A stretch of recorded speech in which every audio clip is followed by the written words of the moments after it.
Hey, what's up guys? Alexander here, Astrologist. So I made this video to help explain basically what does it even mean when a planet is moving into a sign or transiting a different sign, because in astrology we talk about all these kinds of things, but it doesn't really make sense to anybody. So I want you to stay tuned because I'm going to explain and draw it out what exactly is going on when we say a planet is going through a sign. Alright, hope you enjoy, and if you're new to my channel, please subscribe, and if you like what you see, give it a thumbs up.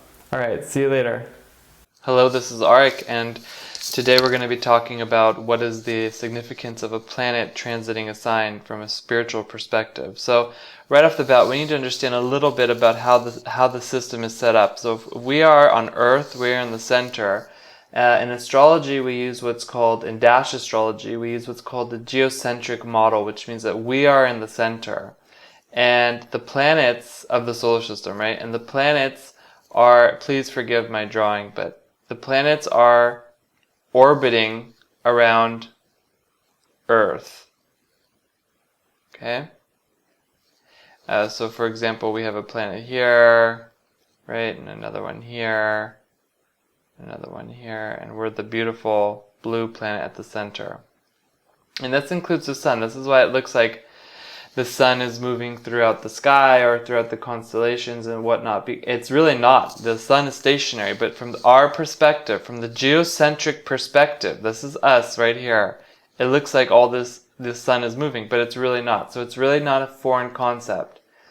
And around the Earth, okay, we have as established by the ancients, we have a total of 12 archetypes that surround us. Okay, let's see if I can. 4, 5, 12 archetypes. We call these constellations. Let's see, 1, 2, 3, 4, 5, 6, 7, 8, 9, 10, 11. Yeah, one more. Okay, 12. And so these constellations are encircling us. So from our perspective, it could be that this planet, the backdrop of this planet is this constellation, right? So it appears from our point of view that it's going through that sign. You can think of the signs as backdrops, and the planets are the actors on the stage, and they move from scene to scene, right, throughout the seasons. And we can go into all the significance of the signs and whatnot, but I just want to explain what it looks like from our point of view. So we're using this geocentric model, and we see here, obviously, that then this planet, from our point of view, appears to be going through this sign. Okay? So when we say that a planet is moving into a new sign, you see, because the planets are moving, right? The planets are moving, also from our point of view. So a sign ends at 29 degrees, right? And so then from our point of view, it appears as if the sign is moving, or I'm sorry, the planet is moving from one sign into the next. And each of these 12 signs, or these constellations, has a completely different type of archetypal energy. Now, I should also note that many of these constellations here have since burned out. It really doesn't matter to us because these are all just representations of archetypal energy. We don't want to take it literal. It's not something that we want to say, oh, well, it's not there, so it doesn't work. No, these are archetypes. They represent archetypal energy. So it's like saying, you know, if your clock breaks, does it mean that noon is no longer existing?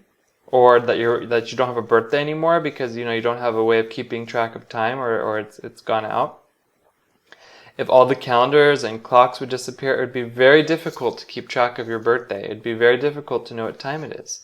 But you would know that you did have a birthday, and you are living proof for that. So it's the same concept, that these constellations are just archetypes. They're in the eye of the beholder. And we call this the collective agreement because we all agree in the collective that there are these 12 archetypes and that they have these various qualities. Okay?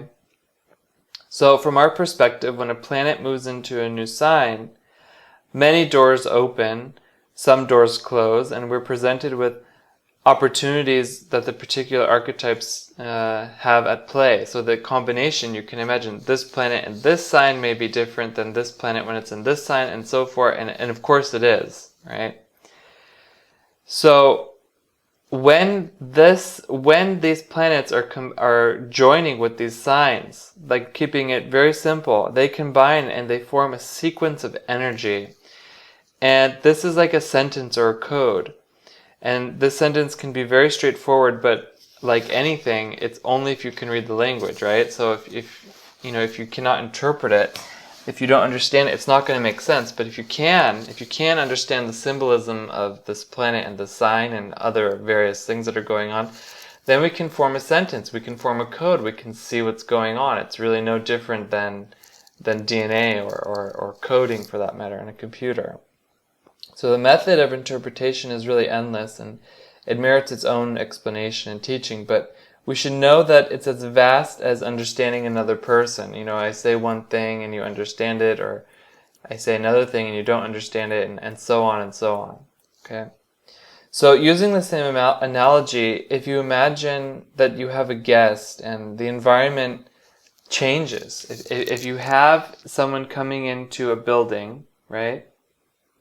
You're having a visitor, say you're having an auditor come. Everybody in this building, the whole entire aura, if you will, of the building is going to be having a different kind of energy because of this person that's there.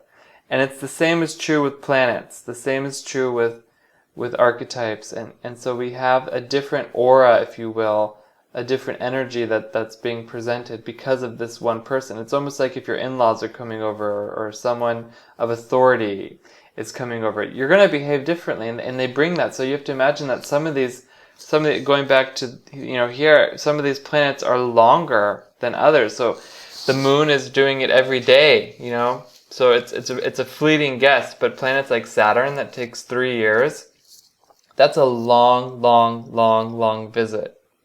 So, and they bring different things. Like if you, I don't know if you've ever noticed, but if you have someone who come to your house and they notice things that you overlook, or, looking through new eyes, this is the kind of effect that it has during these times, okay? During these transits.